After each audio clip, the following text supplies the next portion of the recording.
Yo, what is up, my Nakama? My name is Daniel, and I'm a current second-year medical student, and in this video I'm going to talk about how I structure my weekly workouts and find time to train with a busy schedule. For the past few years, I've been training calisthenics, which is essentially bodyweight training only. I think now, during this pandemic, it's an amazing way to stay fit, as most exercises can be performed at home. So currently, I'm trying to learn a freestanding handstand push-up and get at least 5 clean muscle-ups in a row. I generally perform the most advanced move I'm working for first in my workout, as that is when I'm freshest and I have no fatigue set in. Because I can't do a freestanding handstand push-up yet, I've modified the exercise to build up strength first by doing them against the wall. So here I go for about 3 sets for 4 reps each.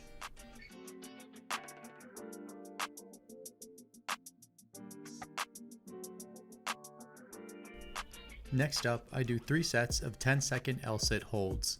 This is an amazing calisthenics exercise since it works your core, arms, legs, and it's a great isometric move to master in order to unlock more difficult exercises like the L-sit to handstand press. Now, if you're a beginner, you can modify this exercise by tucking your legs in or only sticking one foot out at a time while keeping one tucked in.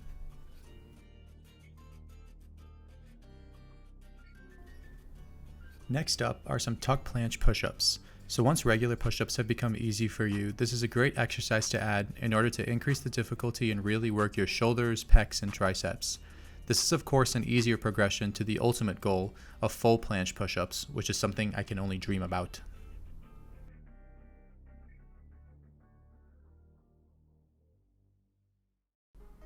To quickly explain my workout split, I'm currently on a push-pull split, which I wouldn't recommend to complete beginners to calisthenics, as full body workouts are more beneficial in terms of overall volume when you're just starting out.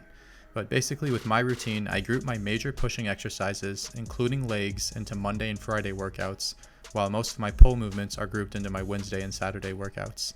This means I train 4 times a week, with 2 other days focused on some sort of cardio workout, either being a run or I ride on the Peloton bike, which my wife just recently got. Video to come about that in the future. Anyways, here you can see I'm incorporating elevated pike press push-ups in order to increase my shoulder strength to eventually be able to do a freestanding handstand push-up. I recommend choosing exercises that are compatible or at least an easier variation of the move you want to learn, and build them into your workouts with high reps and high sets.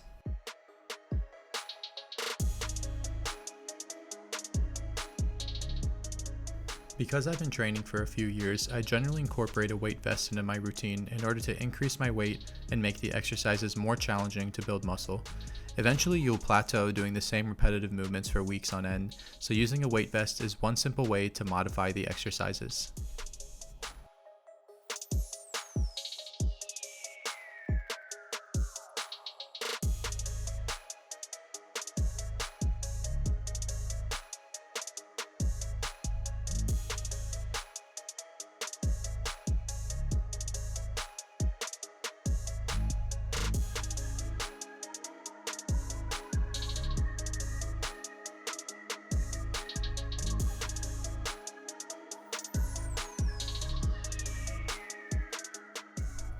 Although today was push day, I still incorporate a few pull-ups just so I don't completely neglect them.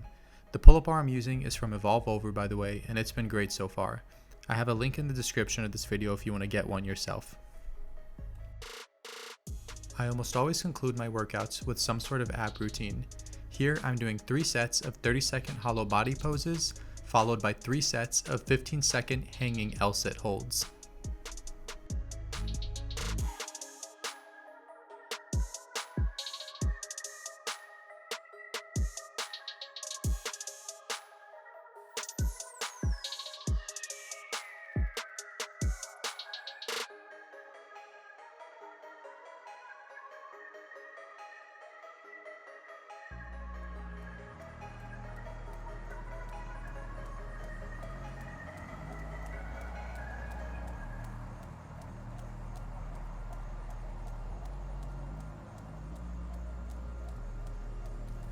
Okay, so Wednesday are my pull days, and I generally start off most of my workouts with some sort of small type of cardio like jump rope or jumping jacks or just running a lap around a track. And I also do some mobility work too before practicing my handstands. And I actually practice handstands before every workout, but I didn't show it in my previous Monday push session. And here I'm doing like a straddle handstand, followed by a regular handstand, and I'm trying to learn it on the parallettes, so I can do a handstand push-up, as that is one of the things I'm trying to learn.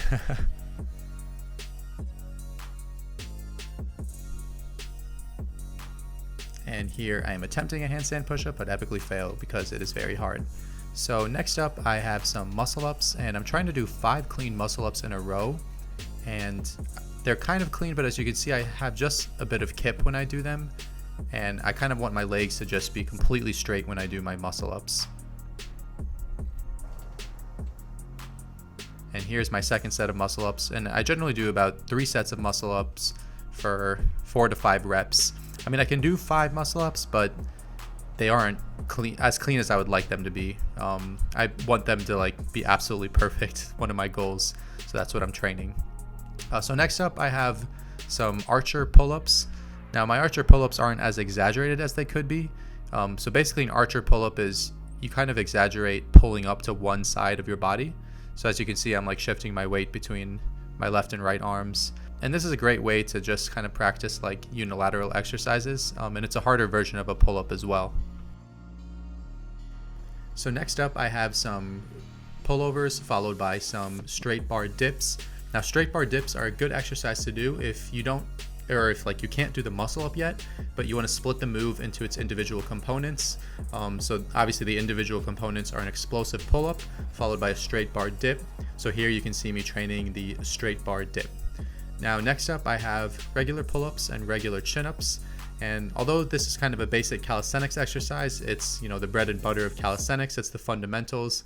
And even if you're an advanced calisthenics athlete or even an advanced Olympic gymnast, you always stick to the basics, the reps and sets, pull-ups, push-ups, dips, and squats.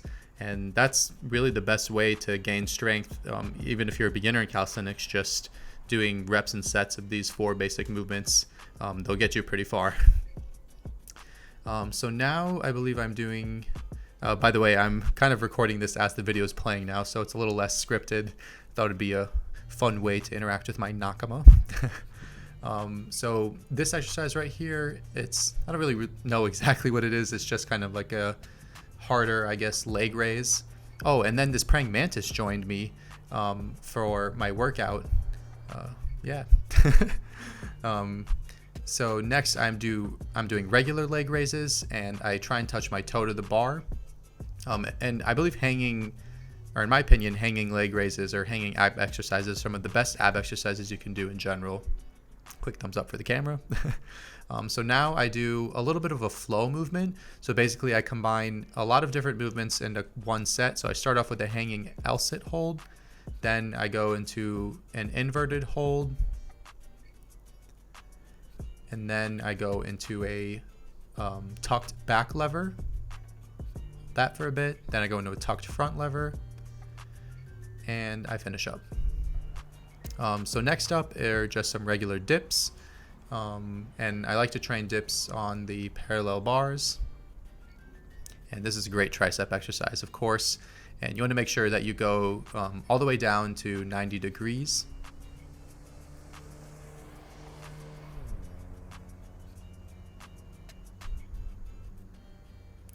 And then usually I like to superset some of my exercises. So here you can see after my set of dips, I do some leg raises while holding on to the parallel bars.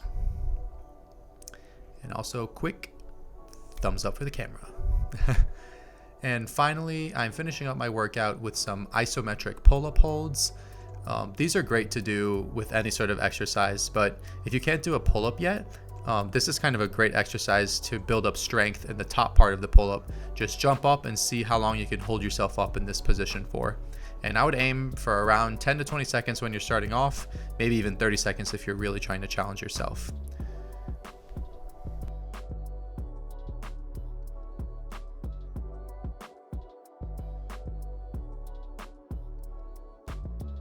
Okay, so since I work out about 4 times a week, as I mentioned before, Tuesdays, Thursdays, and Sundays are somewhat of my rest days. Thursday is my main rest day where I don't even do any cardio. I just do mobility and flexibility work, as you can see here.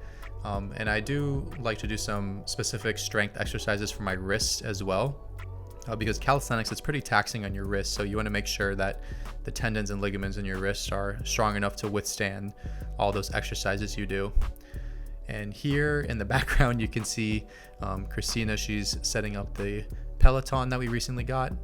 And the Peloton's been awesome. I've been riding that a couple times now, and it's actually pretty hard, especially when like the resistance goes up. You really have to, it's kind of like a leg workout as much as it is a cardio workout. So here I believe is Friday, yes, and Friday is my push day. And basically it's the same exact workout as I did before, except that I add 1 rep to 1 set of each exercise that I do. And this is basically how I kind of progressively overload myself during a 4 or 6 week cycle of my workouts. By adding 1 rep to 1 set of each exercise in between, or basically after each workout, I am increasing the number of sets that I'm doing and hopefully getting stronger in these movements.